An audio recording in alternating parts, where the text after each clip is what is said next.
Hello students, this is Manisha Tomar और आज मैं आप लोगों के साथ एनसीईआरटी क्लास 10th का चैप्टर नंबर 1 डिस्कस करूंगी, केमिकल रिएक्शंस एंड इक्वेशंस। मैं कोशिश करूंगी कि एक ही वीडियो में पूरा चैप्टर समराइज कर दूं आपको। सबसे पहले हम एनसीईआरटी में दिया है, consider the following situations of daily life and think what happens when. कभी आप लोगों ने सोचा है कि हमारी डे टू डे लाइफ में बहुत सारी चीजें होती हैं जिन पर हम कभी ध्यान नहीं देते, वो क्या होती हैं। जैसे milk is left at room temperature during summers. अगर आप रात में मिल्क को छोड़ दोगे रूम टेम्परेचर पे, क्या हो जाएगा, वो खराब हो जाएगा, फट जाएगा। An iron, Tawa, pan, nail, कोई भी आयरन का कोई भी चीज आपने अगर एक्सपोज कर दी ह्यूमिड कंडीशन में, बारिश में पानी के साथ छोड़ दी तो वो क्या होगी, कॉरोड हो जाएगी। अंगूर जो ग्रेप्स होते हैं gets fermented. Food is cooked, खाना कैसे पक जाता है। Food gets digest in our body, कैसे डाइजेस्ट हो जाते हैं। वी रेस्पायर, हम कैसे रेस्पायरेशन करते हैं, सांस कैसे लेते हैं। तो कभी आप लोगों ने इन क्वेश्चंस के बारे में थिंक किया है। In all the above situations the nature and identity of initial substances have somewhat change. शुरुआत में क्या होता है, जितनी भी चीजें होती हैं, देखिए अंगूर जो होता है, ग्रेप्स होता है, वो मीठा होता है, फर्मेंटेशन के बाद मोर सॉर हो जाता है, कम सॉर होता है। फूड जो होता है वो कच्चा होता है, पक जाता है। डाइजेशन के बाद बॉडी से वेस्ट और न्यूट्रिएंट्स बॉडी में चले जाते हैं और वेस्ट निकल जाते हैं। जबकि आप खाना कैसे खाते हो, फ्रूट्स खाते हो, वेजिटेबल्स खाते हो, लेकिन वो आपको मिलता नहीं है। सांस में आप ऑक्सीजन लेते हो, कार्बन डाइऑक्साइड को रिलीज करते हो। तो ये सारे क्या होते हैं, चेंजेस हो जाते हैं सब्सटेंसेस में। हमने ये पढ़ा हुआ है कि फिजिकल और केमिकल चेंज दो टाइप के होते हैं। फिजिकल और केमिकल चेंज क्या होते हैं, फिजिकल चेंज जो होते हैं वो जनरली कैसे होते हैं, रिवर्सिबल होते हैं। फिजिकल चेंजेस कैसे होते हैं, जनरली रिवर्सिबल। रिवर्सिबल का मतलब होता है कि अगर आप वाटर को फ्रिज में रख देंगे, आपने वाटर को किस में रख दिया, फ्रिज में ठंडा होने के लिए रख दिया, कूल होने के लिए रख दिया, तो वो आइस में कन्वर्ट हो जाएगा। और अगर आप उसको फिर से नॉर्मल टेम्परेचर पे रख देंगे तो वो वाटर में चेंज हो जाएगा। ऐसा चेंज कहलाता है फिजिकल चेंज। अगर आप दूसरा एग्जाम्पल देखें, अगर आपने आयरन को देखा, कोई आयरन की नेल या कोई भी चीज आपने एयर में ऐसी खुली छोड़ दी तो वो किस में कन्वर्ट हो जाती है, आयरन ऑक्साइड में कन्वर्ट हो जाती है। और ये आयरन ऑक्साइड दोबारा से आपको आयरन में कन्वर्ट नहीं कर सकते। तो ऐसे चेंजेस को बोलते हैं हम इरिवर्सिबल चेंजेस। मतलब केमिकल चेंजेस जो होते हैं वो इरिवर्सिबल होते हैं, जबकि फिजिकल चेंजेस होते हैं रिवर्सिबल। फूड का पकना क्या होता है, केमिकल चेंज होता है। फूड का सड़ना क्या होता है, केमिकल चेंज होता है। फर्मेंटेशन क्या होता है, केमिकल चेंज होता है। डाइजेशन क्या होता है, केमिकल चेंज होता है। रेस्पायरेशन क्या होता है, केमिकल चेंज होता है। ठीक है, तो ये हम प्रीवियस क्लासेस में ऑलरेडी पढ़ चुके हैं। मैंने डिफरेंट वीडियोस अपलोड भी कर रखी हैं। Chemical reactions has taken place, ऐसी सिचुएशन में सभी केमिकल रिएक्शंस होती हैं। Now here is some activity जिसमें दिखाया गया है कि बर्निंग ऑफ मैग्नीशियम रिबन। अगर आप मैग्नीशियम रिबन को बर्न करते हो इन एयर मीन्स ऑक्सीजन में, तो हमें मैग्नीशियम ऑक्साइड मिलता है। मैग्नीशियम ऑक्साइड मिलता है और उसे हम कलेक्ट कर लेते हैं मैग्नीशियम ऑक्साइड को एक ट्रे के अंदर। यानी मैग्नीशियम से आपको क्या मिल रहा है, मैग्नीशियम ऑक्साइड मिल रहा है। तो ये क्या हो गया, एक केमिकल चेंज का एग्जाम्पल हो गया। नाउ हमने कभी ऑब्जर्व किया होगा, मैग्नीशियम रिबन जो था वो जल गया था, ड्रिजलिंग हो गई थी, व्हाइट फ्लेम्स निकली थी, चेंज इनटू व्हाइट पाउडर में कन्वर्ट हो गया। This powder is called magnesium oxide. और ये रिएक्शन जो होती है, रिएक्शन मैग्नीशियम की जो रिएक्शन ऑक्सीजन से होती है in the presence of air, that is called chemical reaction. इसे हम क्या कहते हैं, केमिकल रिएक्शन कहते हैं। यहाँ पे आपको सेकेंड एक्टिविटी दी हुई है, टेक ए फ्यू जिंक के आपको कुछ ग्रेन्यूल्स लेने, कुछ पार्टिकल्स लेने, उनको एक टेस्ट ट्यूब में ले लेना है। उसमें आपको dilute hydrochloric acid HCl add करना है, या सल्फ्यूरिक एसिड भी कर सकते हो। डाइल्यूट फॉर्म में कोई भी concentrate acid strong acid use करेंगे तो प्रिकॉशन रखनी है कि आपको जो हैंडल है उसको एसिड है क्योंकि आप यूज कर रहे हो, उसको केयर के साथ यूज करना होगा। क्या आप ऑब्जर्व करते हो, तो ये आपको बताना है ऑब्जर्व करके कि जिंक ग्रेन्यूल्स जो होंगे उनपे क्या इफेक्ट पड़ेगा, क्या हीटिंग पर इफेक्ट पड़ेगा। नाउ यहाँ पे आपको जो दे रखा है, एक और एक्टिविटी दे रखी है जिसमें क्या दे रखा है, आपको नाइट्रेट सॉल्यूशन लेना है एक टेस्ट ट्यूब में और उसमें पोटेशियम आयोडाइड को ऐड करना है, यानी KI को। तो आपको क्या इम्पैक्ट होता है, यहाँ पे देखिए ये जो आपको दिखाई दे रहा है इसे हम कॉनिकल फ्लास्क कहते हैं, जहां पे ऑक्सीजन हाइड्रोजन गैस दिखाई दे रही है, कॉर्क लगा रखा है और एक थर्मोमीटर लगा रखा है, ग्लास ट्यूब लगी हुई है इसके अंदर। कॉनिकल फ्लास्क में zinc dilute sulphuric acid field है, जो लिक्विड दिखाई देता है, जिसमें जिंक ग्रेन्यूल्स ऐड कर रखे हैं। जब जिंक ग्रेन्यूल्स को ऐड कर रहा है सल्फ्यूरिक एसिड में, तो ये क्या रिएक्शन करेगा कि जो जिंक है वो H2SO4 के साथ रिएक्ट करेगा और क्या बना देगा, zinc sulphate plus hydrogen gas liberate हो जाएगी। तो zinc is more reactive than hydrogen, that is why it can replace hydrogen from the sulphuric acid. ये क्या होता है, सल्फ्यूरिक एसिड होता है। सल्फ्यूरिक एसिड से डिस्प्लेस कर देता है जिंक, क्योंकि जिंक जो होता है वो हाईली इलेक्ट्रोनेगेटिव होता है देन हाइड्रोजन। रिएक्टिविटी की बात पूछे तो जिंक की ज्यादा होती है किससे, हाइड्रोजन से।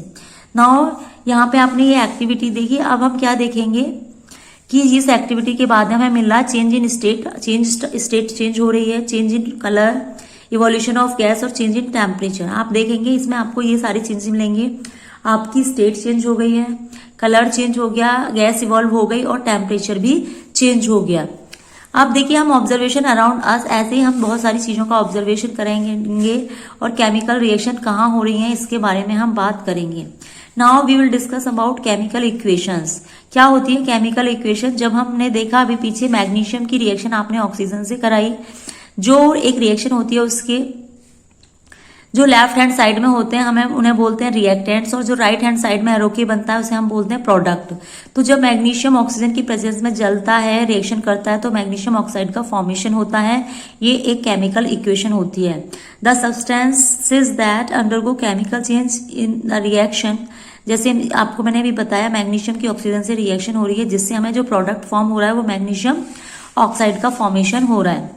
ए word reaction so change of reactants to product. Equation क्या होती है? Change of reactant to product through an allowed place between them. उनके बीच में एक प्लेस डिस्ट्रीब्यूशन के बेसिस पर जो नए प्रोडक्ट का फॉर्मेशन होता है उसे हम एक केमिकल इक्वेशन कहते हैं। इसके लेफ्ट हैंड साइड में लिखी जाती है और राइट हैंड साइड में लिखते हैं। जो लेफ्ट हैंड साइड वाला हैंड होता है वहां पे हम क्या लेते हैं, रिएक्टेंट्स को लेते हैं। राइट हैंड साइड हम प्रोडक्ट्स को लेते हैं और हम इसको प्लस साइन से इंडिकेट करते हैं।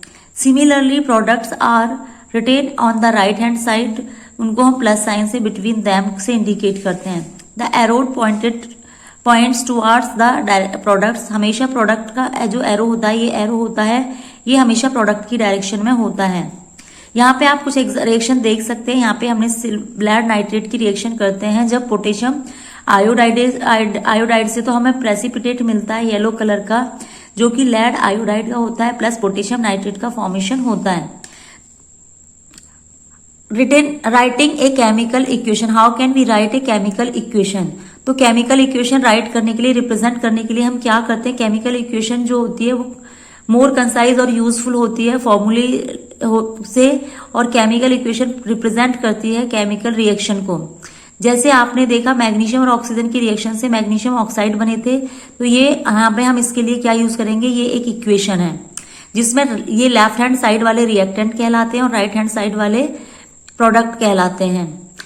इनमें जो होता है जितना atom number of atoms right hand side होते हैं उतने ही लेफ्ट हैंड साइड होते हैं, जितना मास इधर होता है उतना ही मास इधर होता है। ये फिक्स होती है condition. The chemical reaction, balance chemical reaction है, जो मैंने बताया इक्वल नंबर ऑफ एटम्स और इलेक्ट्रॉन्स जब होते हैं दोनों साइड, तो उसे हम एक बैलेंस रिएक्शन कहते हैं। ठीक है, यहाँ पे हम बात करेंगे बैलेंस केमिकल इक्वेशन के बारे में।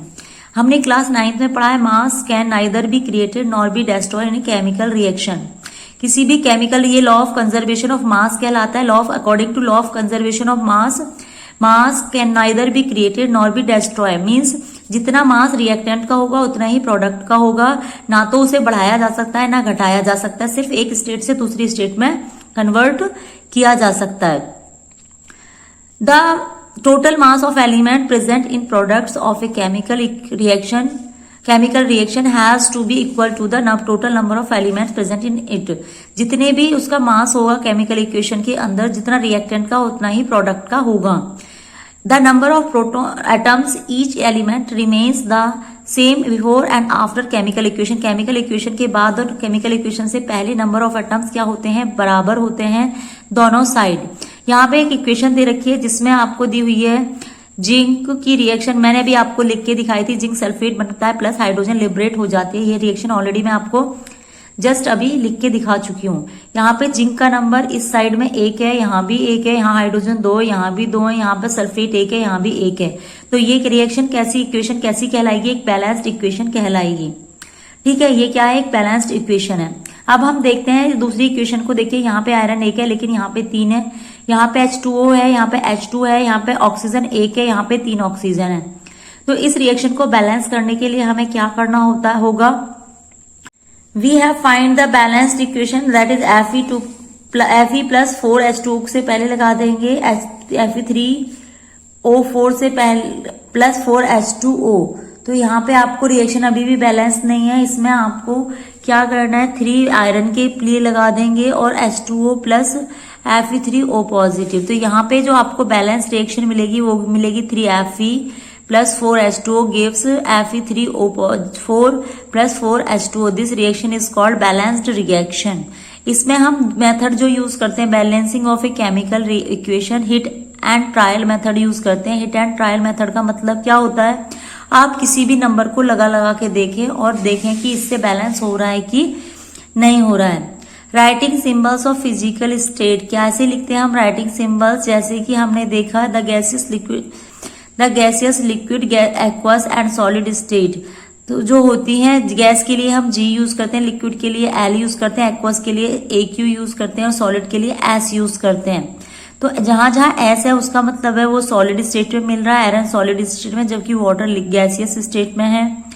और यहाँ फिर से सॉलिड स्टेट और गैसियस स्टेट में है। अब यहाँ पे नोटिंग पॉइंट क्या है कि जो वाटर होता है उसके अंदर H2O होता है, ये आपको लिक्विड फॉर्म में भी मिलता है, वेपर फॉर्म में भी मिलता है, यानी कि स्टीम की फॉर्म में भी मिलता है। अब यहाँ पे कुछ और रिएक्शन देखिए। जब हम कार्बन मोनोऑक्साइड की रिएक्शन हाइड्रोजन से करते हैं तो मैथिल अल्कोहल बनता है, इसका नाम होता है मैथिल अल्कोहल।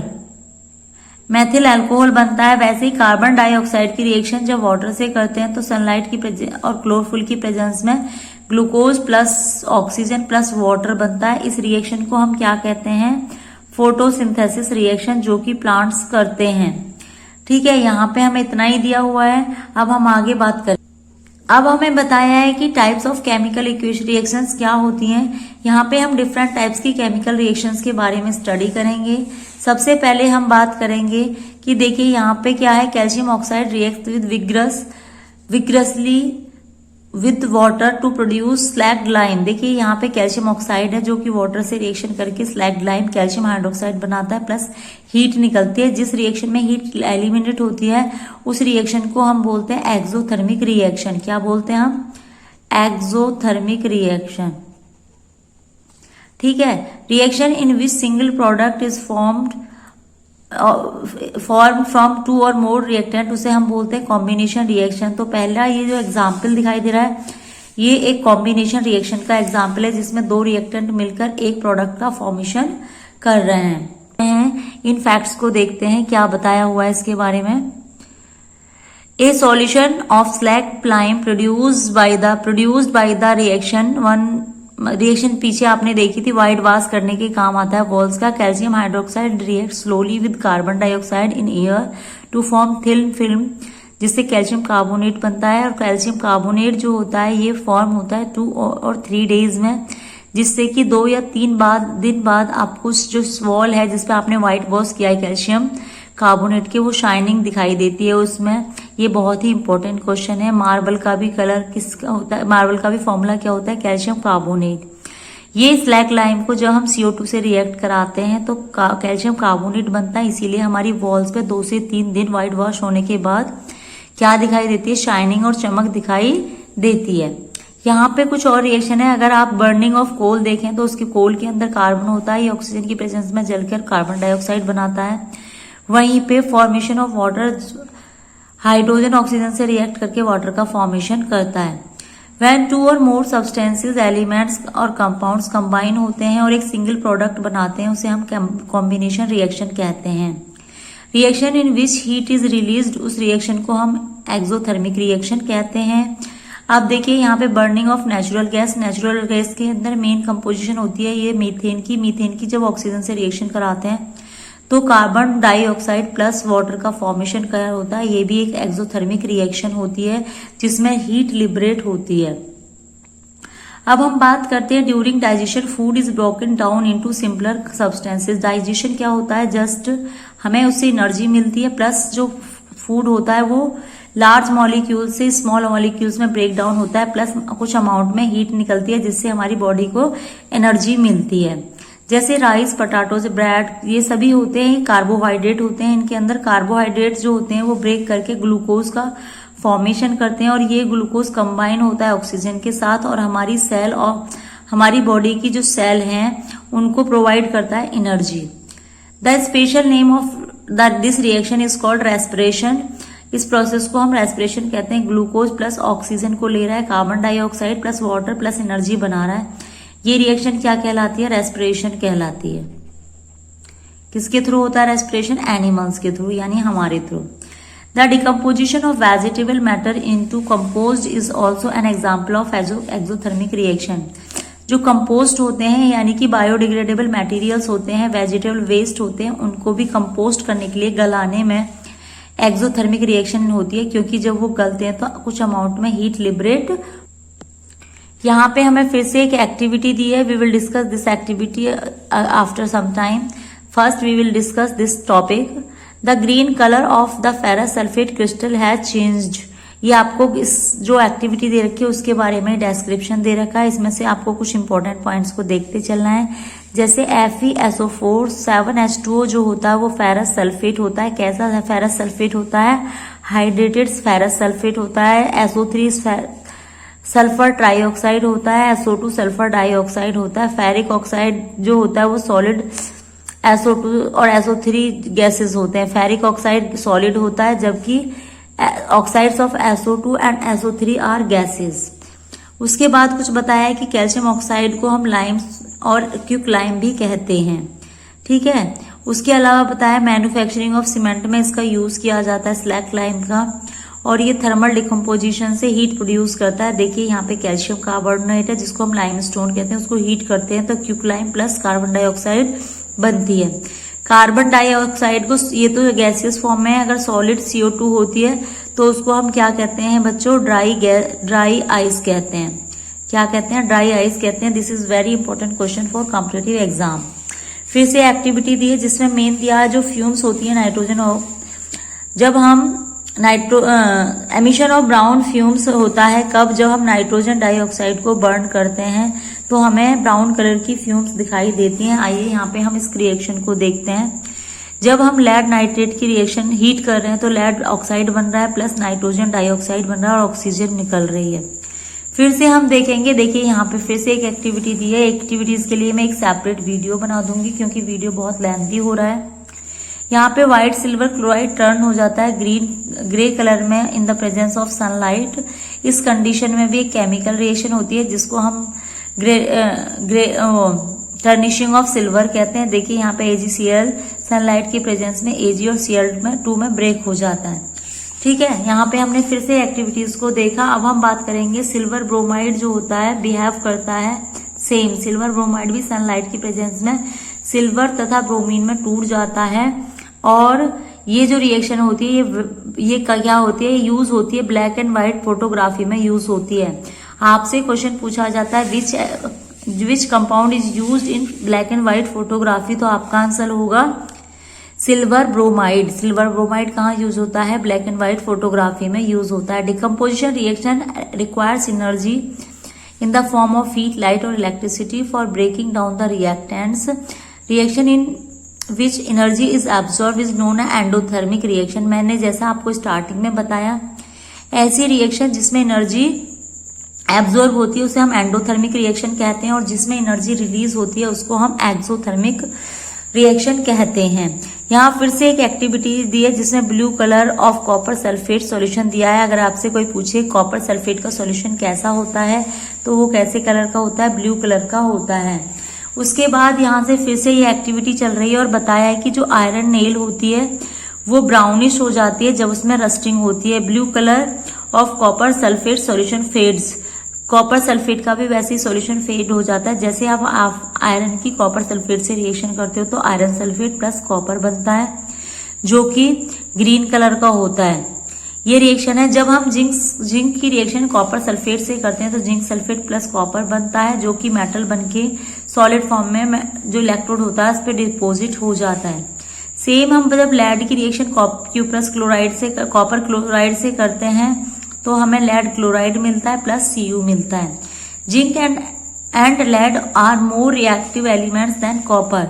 जी बड़ा इंपॉर्टेंट पॉइंट है। जिंक और लेड जो होते हैं वो मोर रिएक्टिव एलिमेंट्स होते हैं कॉपर से, क्योंकि इलेक्ट्रोकेमिकल सीरीज में इनको हाइड्रोजन से ऊपर माइनस वैल्यूज में रखा गया है। They displaces copper from its compound. ये कॉपर को भी डिस्प्लेस कर सकते हैं अपने कंपाउंड से। अब आती है हमारी नेक्स्ट टाइप की रिएक्शन होती है double displacement reaction. Double displacement reaction का मतलब क्या होता है? ये इनसॉल्युबल सब्सटेंसेस में होती है, प्रेसिपिटेट का फॉर्मेशन होता है। और इसमें क्या देख रहे हैं, जब सोडियम सल्फेट की बेरियम सल्फेट से रिएक्शन कर रहे हैं तो बेरियम का जो बेरियम था वो सोडियम सल्फेट के साथ रिएक्शन कर लेता है और सोडियम क्लोराइड के साथ रिएक्शन करता है, यानी कि दोनों का डिस्प्लेसमेंट होता है। इसी रिएक्शन को हम बोलते हैं डिस्प्लेसमेंट रिएक्शन। डबल डिस्प्लेसमेंट नहीं, डबल डिस्प्लेसमेंट, क्योंकि दोनों कैटायन और एनायन का एक्सचेंज हो रहा होता है। Now we will discuss. अब बात आ रही है व्हाइट पीपीटी जो होता है बेरियम सल्फेट का फॉर्म होता है, जिसमें सल्फेट और बेरियम आयंस होते हैं। और सोडियम क्लोराइड जो बनता है उसमें सोडियम और क्लोराइड आयंस होते हैं जो एक दूसरे को क्या कर देते हैं, डिस्प्लेस कर देते हैं। इसीलिए इसका नाम होता है डबल डिस्प्लेसमेंट। फिर से एक एक्टिविटी दी हुई है जिसको मैं स्किप कर रही हूँ, यहाँ पे जस्ट उसके इंपॉर्टेंट फैक्ट्स ले रही हूँ। Surface of copper powder become coated with black copper second. Copper side उससे कवर कर देते हैं। This is because oxygen is added to copper and copper oxide is form. अगर आप कॉपर में ऑक्सीजन ऐड करते हैं तो कॉपर ऑक्साइड बनता है और इसीलिए कॉपर मेटल का डिग्रेडेशन हो जाता है।